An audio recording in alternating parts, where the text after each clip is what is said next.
Hey, what's up, y'all? This is Lewis Speaks 2023, and today I want to talk to you all about toxic work environments, especially when you're working within predominantly white spaces as a black employee. I realize that white people have a tendency to try to colonize everything. They try to house things, they try to dominate conversations and insert themselves in places where they don't belong. There's always this spirit of competition. They try to unduly challenge everything that you say in an effort to try to one up you and trying to usurp your authority all the time in an effort to make sure that they are the ones who are prominent and they're the ones who come out on top. And there's never a spirit of cooperation. I've learned in previous work experiences that your cooperation will be misconstrued as weakness and as an opportunity to come up on you. And so with these people, you have to definitely be careful about cooperating with their agendas, because what ends up happening is they take that as an invitation to dominate you. They take that as an invitation to try to one up you. And I've learned that firsthand working within predominantly white spaces as a black employee. It can be very dangerous. It can be very dangerous for your health, for your psyche, just for your spirit.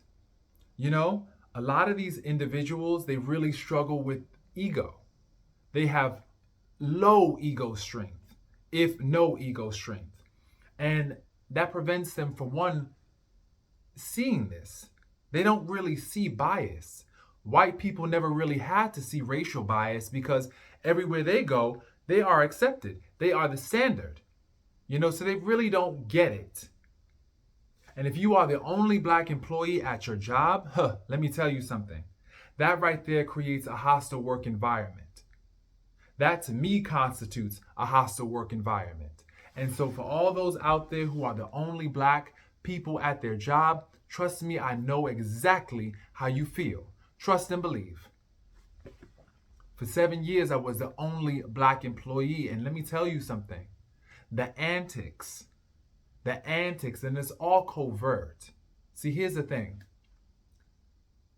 These days, white people won't come out and say the N-word. They will never say the N-word. What they will do is a lot of covert antics to try to undermine your credibility. They'll try to undermine your judgment. They will never support your ideas. They will try to overtalk you. They will be very dismissive. It's just all the antics and the microaggressions. Oh my goodness, the microaggressions. It's ridiculous.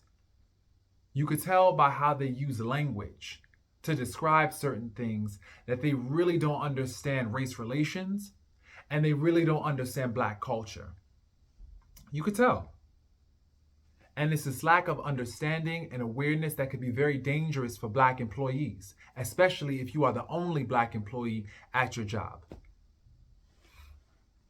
And what I've noticed is this tendency to try to act superior. They always have this air of superiority as though their knowledge, their experiences, their food, their culture is superior to another. And of course, they try to act very, like they're being generous, like they're giving charity by listening, But oftentimes, let me say this.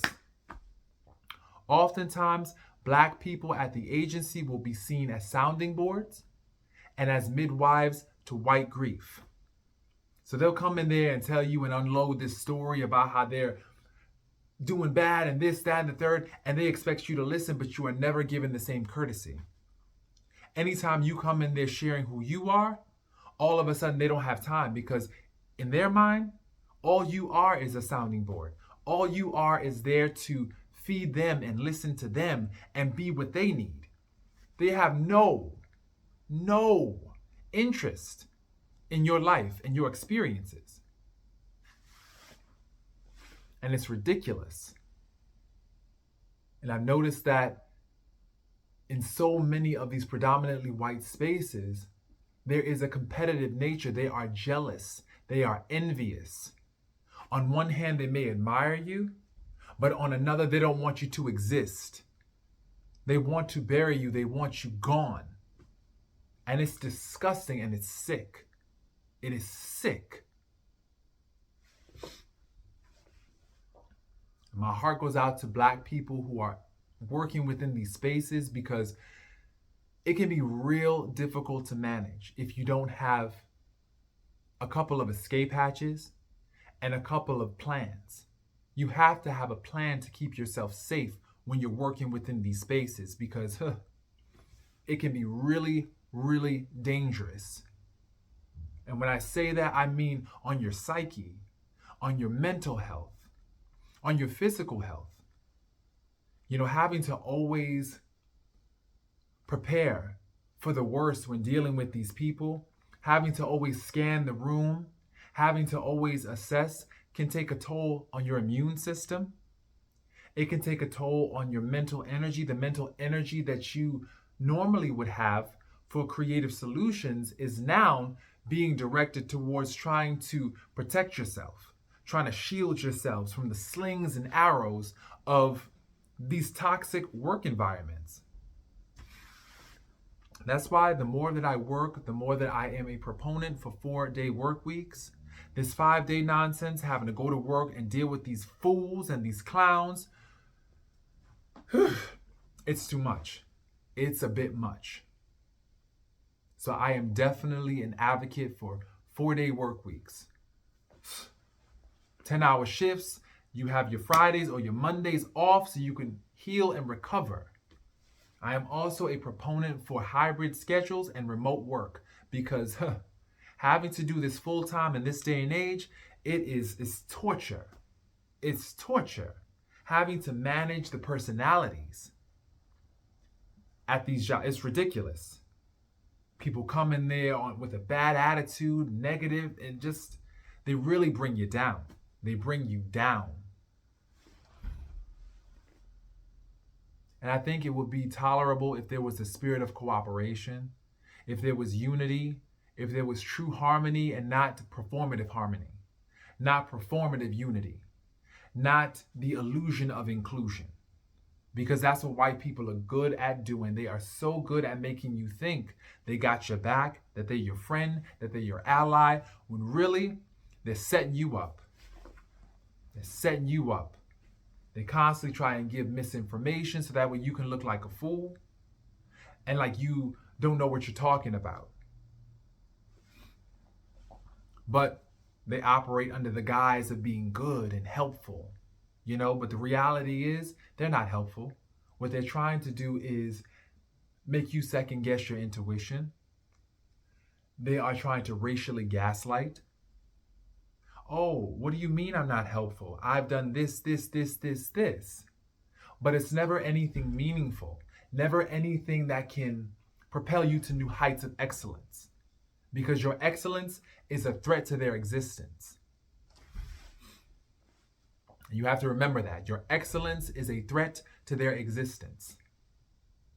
They don't want you to exist. You know, and there's a woman, you know, she wrote this beautiful thesis, you know, I believe her name is Keisha Thomas. She wrote this thesis where she created a theory, the pet to threat phenomenon. And what that means is that once you begin a job, you're seen as a pet. You're seen as somebody teachable. So white people are so kind and nice in the beginning, but the moment you become like proficient at your job, the moment you become an expert in your field, all of a sudden you become a threat, and that's when you notice the hostility. That's when you notice the combative nature. That's when you notice the constant conflicts. Constant. You don't feel supported in your role, at least not like when you first started.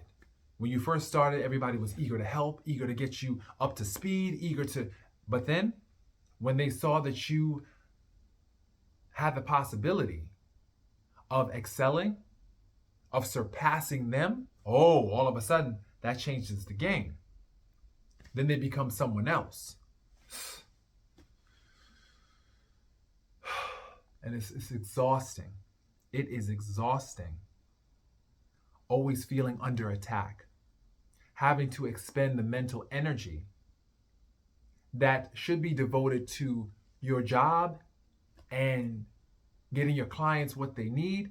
Now you have to use that energy on justifying,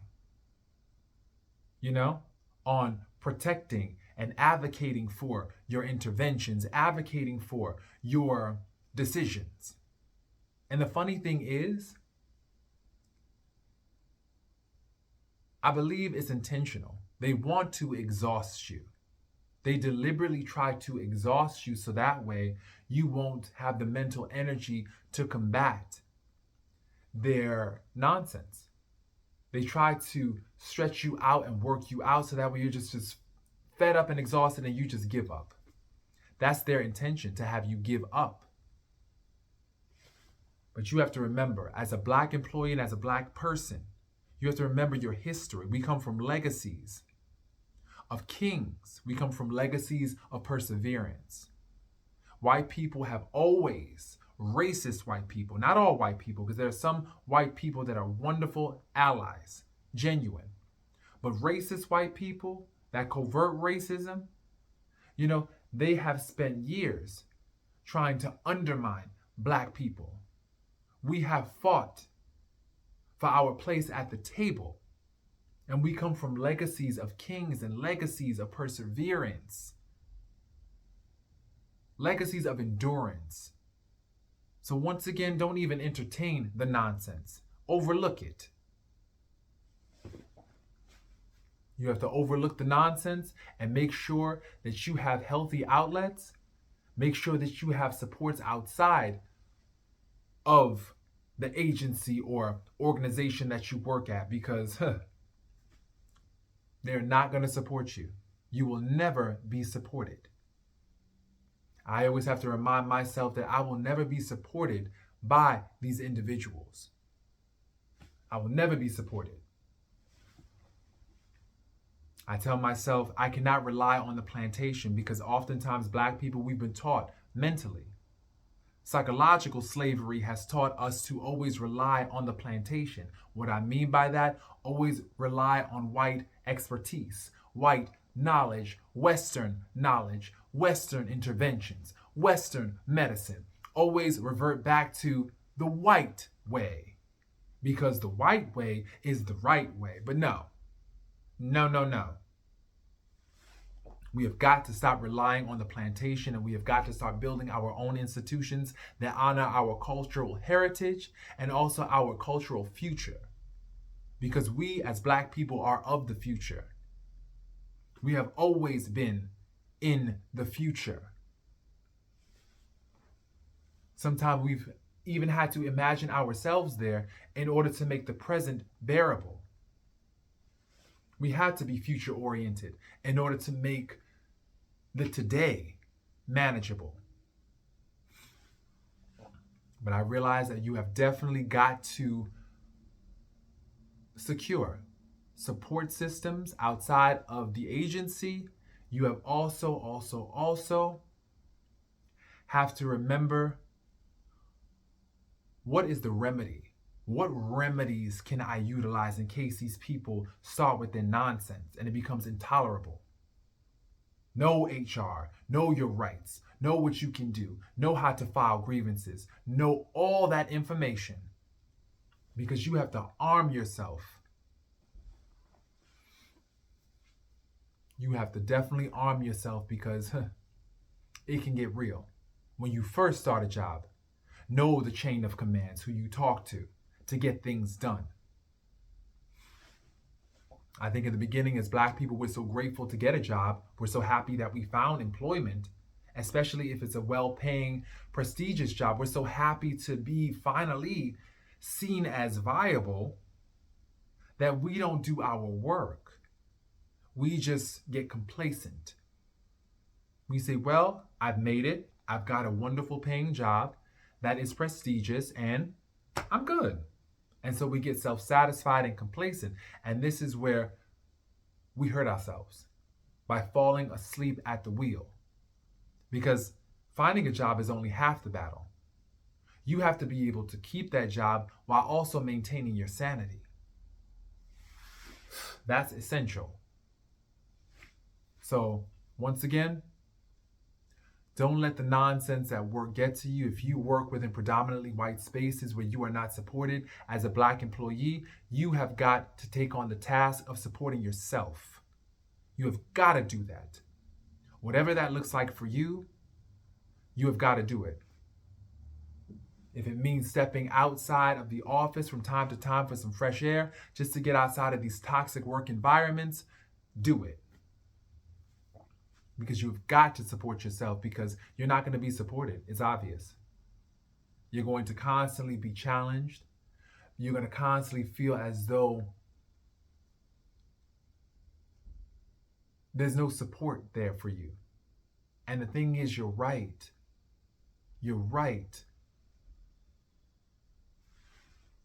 They won't like you because you are brilliant. They will not like you. They will do everything to try to undermine you. They will dismiss you. They will pretend not to hear what you're saying. They'll be conniving, shady, shisty, going behind your back to supervisors and higher ups. All because they just don't vibe with your energy. And that's their own hateration. That's their own insecurities. I've dealt with supervisors that have been insecure because of my talent and my abilities.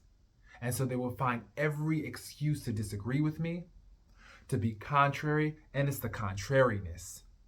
That's the thing. If you say it's this, they'll say it's this. If you say it's black, they'll say it's white. If you say it's yellow, they'll say it's green. Anything to go against you.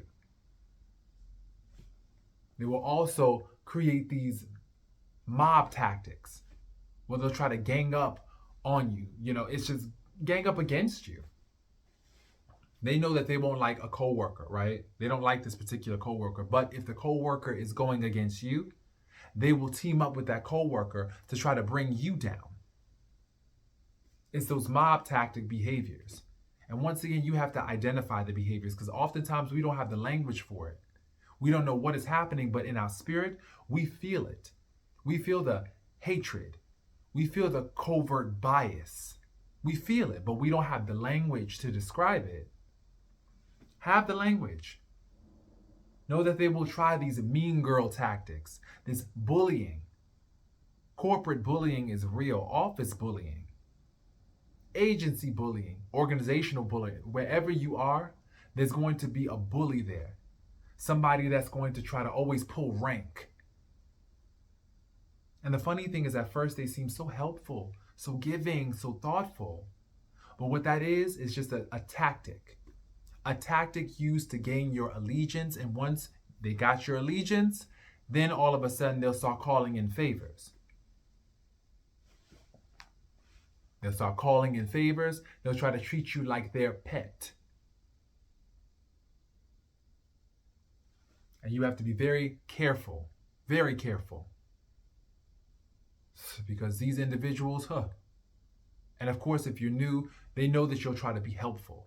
But you have to set a boundary early on. You have to let them know early on what you will and what you won't tolerate, and stick to the script. So this is a lot of information to absorb.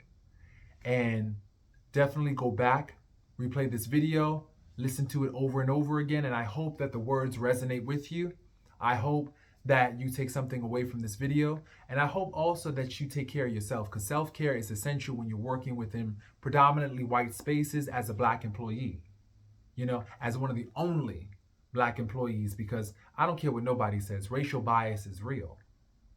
It's real.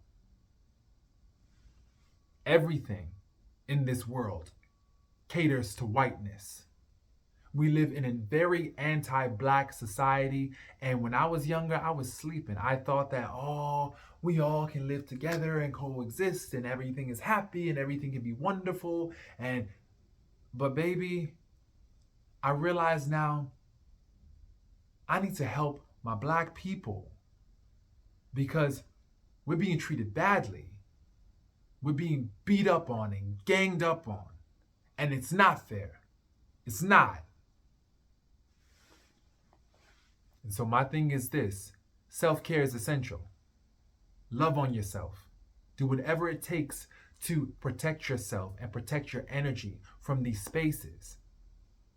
Because these are not safe spaces for Black people. You have to keep that in mind. And so we have to create our own safe spaces. So once again, I hope that this was helpful. Definitely like, subscribe, and share. Let me know what you think and what your experiences have been. I'm curious to know how you have taken care of yourself, how you have held yourself down, in situations where people don't hold you up. How do you hold yourself down and keep it together? Let me know. All right. And I hope everybody has a wonderful, wonderful, and safe rest of 2023. Peace, y'all.